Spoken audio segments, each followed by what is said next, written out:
Hey guys, Joe here. Thanks for checking out another video on the channel. Before we dive into this, let me just say thank you so much to all you people that have commented, liked, subscribed, followed, and joined me on the live streams Mondays, Wednesdays, Fridays. Because of your interaction and your willingness to participate in my channel, you've grown our channel to the point where I can ask for review samples and I actually get responses. I'm able to say, hey, look, we've gotten this many videos on this type of gun. I'd really like to do a review of blah, blah, blah, and they will send them on to me. That's because of you guys, and I really do appreciate that.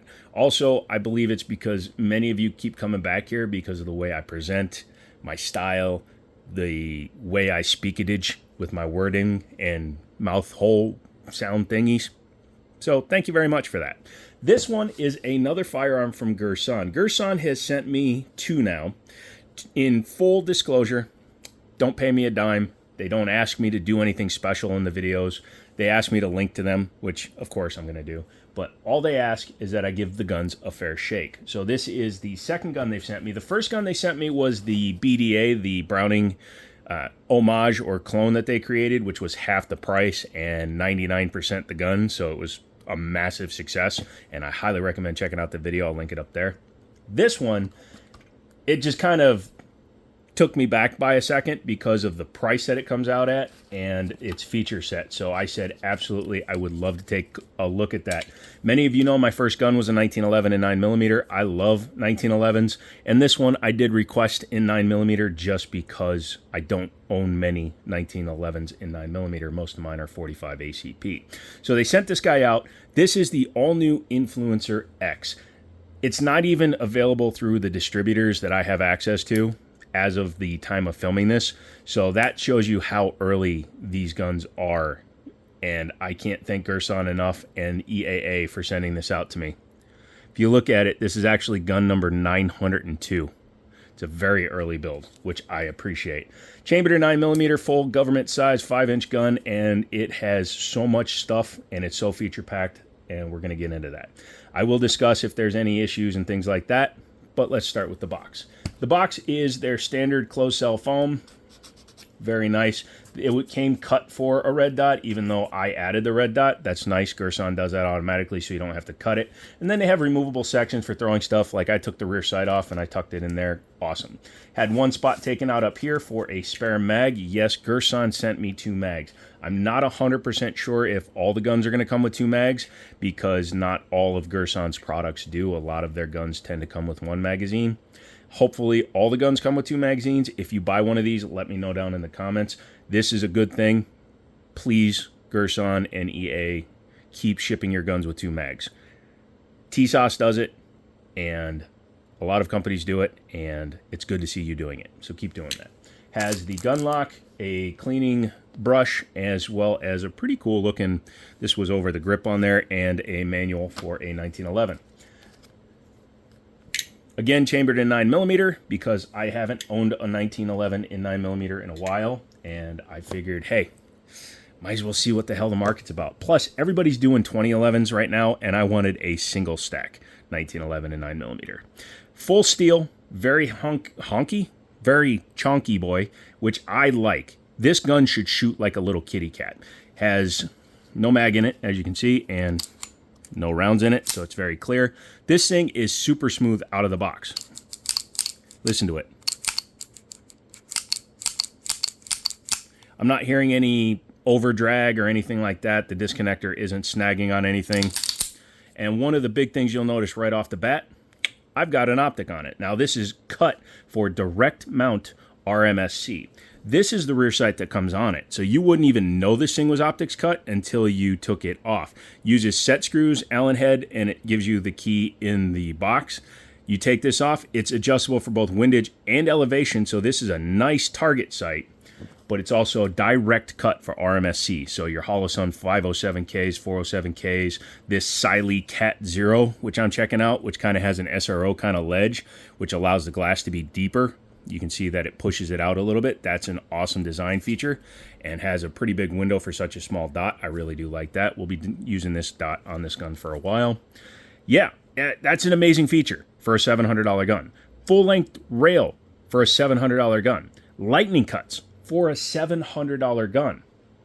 $700 for those of you that are only into Glocks and Smith & Wessons and stuff. $700 is mid-entry level pricing. $700 is what you want to pay for a basic good quality 1911. Reversed crown. Look at that. Look at that cut on the barrel.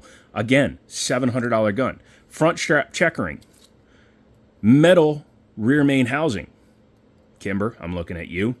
Extended beaver tail. Ambidextrous controls. Really nice grips. These things are laser engraved, I think. And holy crap, are they nice and grippy. This gun don't go nowheres when you're holding it. Magwell from the factory. Skeletonized trigger. Non-adjustable, but it's set up like a long trigger, which I don't mind. And a skeletonized combat style hammer. Amazing. I keep saying for $700. Let me show you why I'm saying that. This is my Springfield operator. Just the regular operator, but it's a newer model. Chambered in 45 ACP. This gun retails for $1,199. Almost $500 more than that.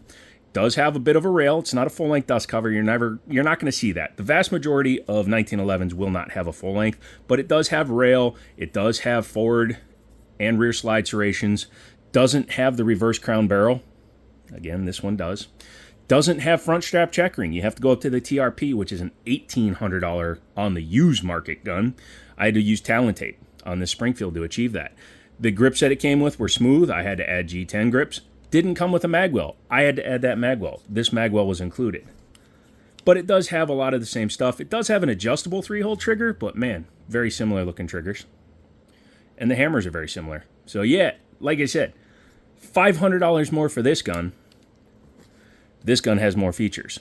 And on top of it all, this gun doesn't have an optics cut. This one does. This is available with an optics cut, but that puts the gun at nearly $1,300. So yeah, $700 for this bad boy. That's the MSRP. Who knows? Maybe you can get it a little bit cheaper. I'm getting an FFL. Maybe you can go to my online store when it's done. I'll eventually tell you guys the name at some point.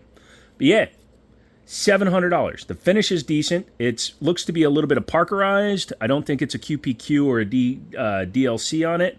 DLC is Diamond Light coating. But it's actually a pretty nice looking finish. And holy crap, out of the box, that slide though, because this is my gun that I've done a little bit of work to. This is smoother than this gun that I've done a little bit of polishing to. That is impressive. Does it have MIM parts? Yeah, it does. But unless you're a competition shooter or somebody who puts tens of thousands of rounds a year through your gun, you're not going to notice.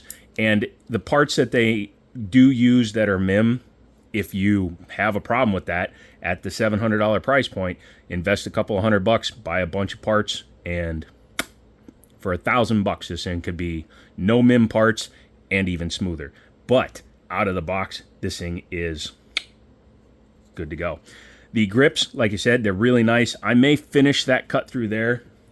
I prefer these full length. I actually sanded this one out. You can actually do that with G10 and it looks really cool. In order to give me a full cut across for the thumb, I just prefer that in case I'm shooting it one-handed. Although it's a 1911, you're going to shoot it with your hand up there. The grip screws, I'm an aesthetics person, so I'd probably swap those out for a set of like these hex head ones. Makes it a little less serviceable, but if you get an iFixit kit, that fixes everything. Let's talk about a couple of things that I wish it did have.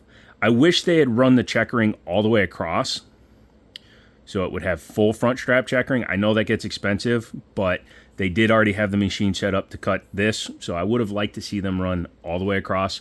To be fair, CZ does the same thing with their base model guns. The magwell looks like it's pretty good at being flush fit, whereas this one that I just threw on there has a bit of a ledge. I actually have to take some dremeling and getting in there. Yeah, dremeling a $1,300 gun. Why wouldn't I? So I'll probably wind up doing that. This needs just a little bit of finishing, but luckily the edge is on the inside, so that means when you're inserting a magazine, it's not going to snag. It'll slide over and into the magwell. 1911s are notorious for being sometimes a little finicky for loading mags in just because of the edge there. I like the grip safety. I would have liked to see the pad be just a slightly bigger pad. You can see the pad on the Springfield sticks out just slightly more. So this one, if you're holding it and your hand is up on the safety, you can stop it from engaging, but that's easily fixable. You can do a little bit of tuning, which I might do to this gun. I would have also liked to see an adjustable trigger. So it does have, it's pretty much set up at the back of the wall there, and then it goes. But I do like having the ability to adjust the over travel and the pre-travel. So that would be something I'd like to see in like maybe another higher end version of the guns. I like that it has these lightning cuts in the slide. It's not really a lightning cut because it's a heavy gun. It's a 41 ounce gun, and that is fine because being 9mm, that means it's going to handle recoil like nobody's business.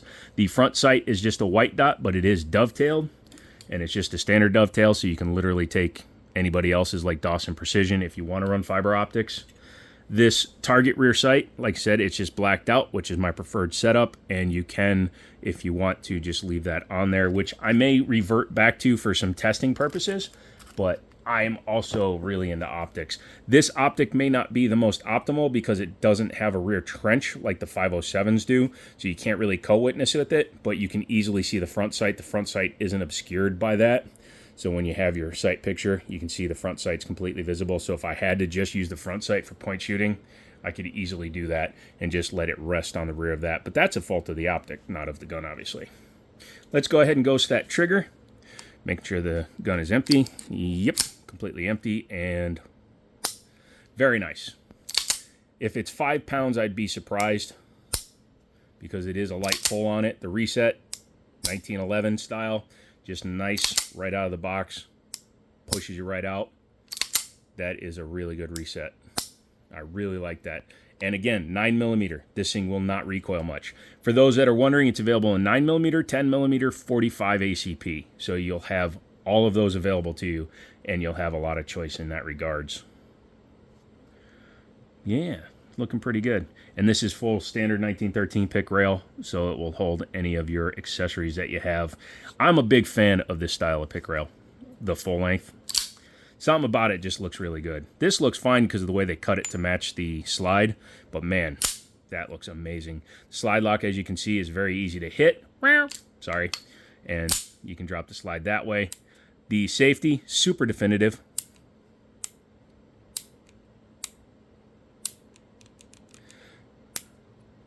So one thing that you can do sometimes to tell if there's extra play in a part is do this. You'll have a little bit of extra play in it, whereas this safety has a little bit less. Single-sided only, but as you can see, just as definitive. This has a little bit less play, so the tolerances are slightly looser in this one. That's fine,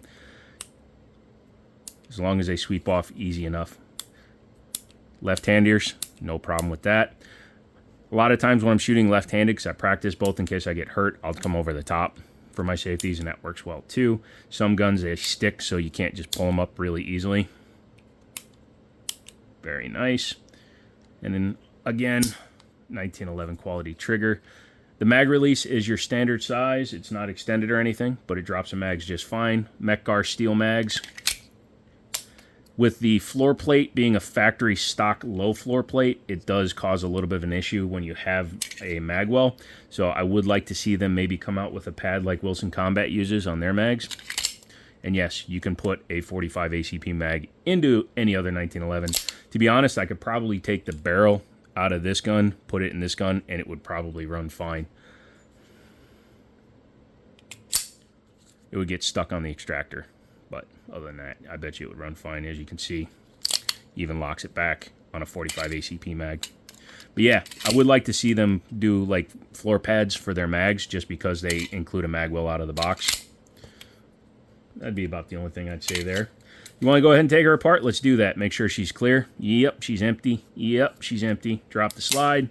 Leave the trigger in, or the hammer in the rear position. Lock it back. Come to the front here. It's a full-length guide rod, but it's still pretty easy to push. If you have difficulties, just use the front lip of your mag. Push down, but do not let go because these little bastards fly like you would not believe. Pull out your spring here, just a standard one, and then take out your barrel bushing. And like I said, with that reverse crown, holy cow, just that feature alone probably added an hour to the manufacturing process. So you're talking, you know, a skilled worker's time just to make sure they get set up in the mills right and then cleaned up right. And yeah, I mean, little things, man, little things on a $700 gun, by the way. Go ahead and bring the gun back to the takedown notch. It's standard 1911 construction, so it's right there. Pull your slide lock slide release out. Make sure you don't scratch the frame. They definitely oiled this up from the factory. I'm fine with that. It was also test fired. I dropped the little piece of paper that has the test firing pattern. Hold on, it's ready. Nope, it's in my car. But from 15 meters, which is 45 feet, it was a circle about that big, which is awesome. But once you do that, you can go ahead and take your slide off, take your guide rod out. It comes out the back or the front, but the back is the way it should come out. You have to be really convoluted to take it out the front. But here you go. Oh yeah, the gun's also available on 38 Super. Sorry, I was reading markings on the bottom of these things. So here you go, U4492, which is not the serial number of the gun.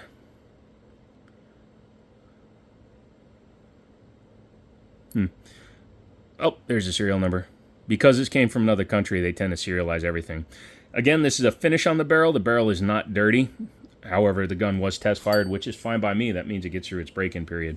Look at the frame first. It is a Series 70 internals, so no drop safety, which is the way I prefer it. You just have your disconnector there, sears back there, all that good stuff. Has just your nice cuts in there. It's very well finished in there. Can you say in there one more time? In there. But yeah, very nice machining in there and very nice coating. At some point, because you can hear it, I will probably take all that material off and smooth it out even more, and I might run some lighter springs. I may actually get this gun light enough to air rack. We'll see what happens. Taking a look at the slide in here. Again, serial number's right there. That's probably an internal serial number or tracking number for this slide. Has your locking lugs, John Moses Browning style locking lugs up there. Firing pin tube right there. Very nice. Breech face there, internal hammer. Very, very well fit there. That's another place you can tell whether or not a gun has had decent manufacturing is little things like your extractor might not fit in the right way. You might see overhang on this side, or it might be really proud at the bottom. This one is very nicely fit in there. The striker or the firing pin plate, retention plate, is nicely finished in there. It's all stuff you want to look at. Same thing with the material in here. If you can hear your skin drag on the material, that means there is a little bit of resistance, so that will all come off eventually. I want to shoot this gun as it is stock out of the box because it's so damn smooth the way it is. I'm sure I'll have no problems, but I'm a tinkerer. I like to mess with my stuff and improve it, so this will definitely be getting that treatment, as well as I've been suspicious of other companies' stuff, so I want to make sure everybody's held to the same standard. So we'll be doing that in the future. The cut up here looks really nice. The channel for the front bushing is nice and deep. Sometimes they're a little shallow. Sometimes they'll like match them to the style of the bushing that they're trying to use, so then you have no interchangeability with aftermarket bushings, which is not something everybody really worries about, but is something I take into account. The bushing itself is nice. Material's good. That lug is nice and large, so that should work very well. Go ahead and drop that back in there. Take your guide rod, stick it in from the back. As I said earlier, it's the only way it goes in when you have a full-length guide rod. Take your spring. This one is enclosed on both ends, so it doesn't matter which end goes in. That's what I like to do. Your swinging link has to be either all the way back or all the way down when you're putting your guide rod back in to make sure that it doesn't fall forward. Flip the gun over, you can see the swinging link is visible. You need that so that you can line up for your slide lock slide release. Take your gun, take your slide and your frame, slide them back together, and there you go. You can make sure that everything lines up. Get your link in the hole there. Take your slide lock slide release. I like to start it here. That way I don't put an idiot scratch on there, but I also like to run it back and make sure that it's locking the barrel in correctly. If you don't have it installed correctly, if you miss that link, it'll cause the whole gun to lock up, but as you can see, it's in there fine. And the spring popped out. That's fine. So go ahead and bring it back to the takedown spot, which is right there. You can see right there. Lift up so that you don't scratch, especially when they have these cool finishes on them, and slide it in there. Holy crap, that went in super smooth. I like that. Take your plug. It's open on the end because this is a full-length guide rod. Jam it down in there. Be careful because, again, could go flying.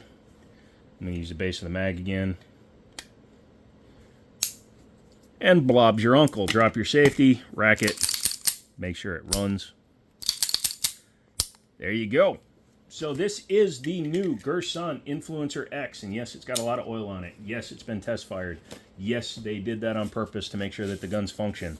And yes, all the major manufacturers do that. CZ breaks in all their guns before they even send them out the door. So if Girsan is doing that now, hopefully that means when we get this thing out to the range, we'll have 0 break-in period, which is not a terrible thing. Yeah, there are some cheaper guns out there that require it, but it's nice to see a company take the time to do that for you.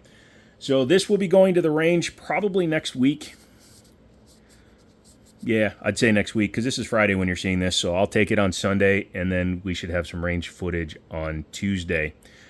What are my plans going forward with this gun? Well, like I said, I'm going to shoot 100, 200 rounds through it, bone stock. I'm going to take this back off, put its target sight back on. We're going to shoot it bone stock. Then I'll put the red dot on it and see how well the red dot handles being on there, because this is also a test for the Silene. And then we will do a little bit of tinkering, because I'm sure there's all this people out there that are like, man, for a stock gun, that's really impressive. And hopefully I can agree with that. But I'd also like to see what I can do to make a $700 gun outshoot my $1,200 gun and some of my other guns that are even more expensive. So come back for that. I think this is going to be a good one. It's definitely one that I didn't know I wanted until I saw it, and then once I saw it, I knew I had to have it. So thank you very much to Girsan for sending it out. Hopefully this gun lives up to the hype. Hopefully this gun lives up to even the BDA that I looked at that ran really well. If this runs as well as that BDA, it will become a highly recommended firearm for my audience. If you like that one, leave a like. If you have the original Influence, which looked like this one, if you have the original Influencer, let me know how it's run for you. If you have any questions, leave them down below. Any comments, leave those down below. I'm not used to having more than one mag, so we'll tuck that back in there. I will let you guys know when I go to the range with it. I'll do some shorts videos and some shooting videos, and we will have our fun with it. Come back for next week's lives, because we have news about the FFL. That's just gonna drive me nuts. That's why I put these in the gun bag. But yeah, that is the Girsan Influencer X, the new model. And thank you again to you guys for watching these videos that have allowed me to get a review sample before they hit the market. That's awesome. I love that. Thank you guys so much. Come back for the next one. And as always, I'll talk to you later.